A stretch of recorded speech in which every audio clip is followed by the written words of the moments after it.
హైదరాబాద్ సిటీలో ఓపెన్ గార్బేజ్లను పూర్తిగా ఎత్తివేయడంలో బల్దియా అధికారులు సక్సెస్ అయ్యారు. స్వచ్ఛ హైదరాబాద్ లో భాగంగా సిటీని క్లీన్ గా ఉంచేందుకు జీహెచ్ఎంసీ చేపట్టిన కార్యక్రమాలకు మంచి స్పందన వస్తోంది. ఇలాంటి విధానాన్ని మిగతా రాష్ట్రాల్లోనూ అమలు చేయాలని కార్పొరేషన్లకు కేంద్ర ప్రభుత్వం సూచించింది.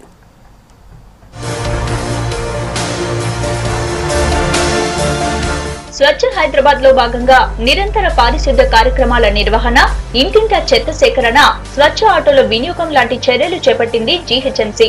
నగరంలో ఉన్న 1116 ఓపెన్ గార్బేజ్ పాయింట్లను ఎత్తివేసింది. బల్దియా వ్యూహాలను కేంద్ర ప్రభుత్వం, స్వచ్ఛ భారత్ మిషన్ ప్రత్యేకంగా గుర్తించాయి. ఇదే విధానం అమలు చేయాలంటూ దేశంలోని కార్పొరేషన్లకు కూడా సూచించింది కేంద్రం. ఓపెన్ గార్బేజ్ పాయింట్ల దగ్గర చెత్త కుప్పలు తొలగించి అక్కడ అందమైన ముగ్గులు, గోడలపై పెయింటింగ్స్ వేయడం లాంటి చర్యలతో బహిరంగ చెత్త ప్రదేశాలు లేకుండా పోయాయి.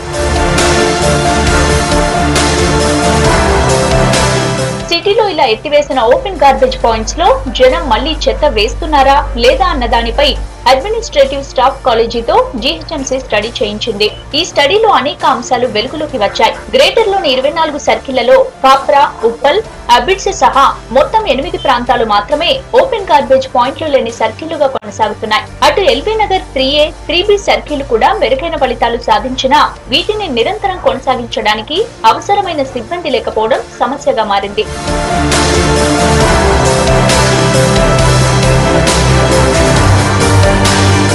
చార్మినార్ 4A, 4B, ఆల్వాల్, పటాన్ చెరు, కూకట్పల్లి 14A సర్కిళ్లలో బహిరంగ చెత్త ప్రదేశాల తొలగింపునకు చేపట్టిన చర్యలు అంతగా ప్రభావం చూపలేదని స్టడీలో తేలింది.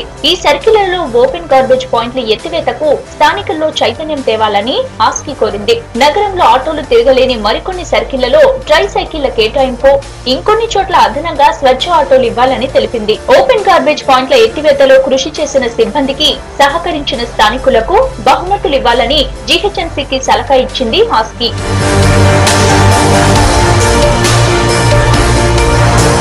హైదరాబాద్ లో తిరిగి ఓపెన్ గార్బేజ్ పాయింట్లు రాకుండా చూసేందుకు జీహెచ్ఎంసీ సిబ్బంది, అధికారులు, కార్మికులు ఒక్కొక్కరు 10 మంది వాలంటీర్లను తయారు చేయాలన్నారు కమిషనర్ జనార్దన్ రెడ్డి. నగరంలో ఉన్న 4.5 లక్షలకు పైగా మహిళా స్వయం సహాయక బృందాలకు కూడా ప్రత్యేక శిక్షణ ఇవ్వాలని బల్దియా డిసైడ్ అయింది. స్వచ్ఛ వాలంటీర్లుగా పనిచేసిన వారిని సన్మానించాలని బల్దియా భావిస్తోంది.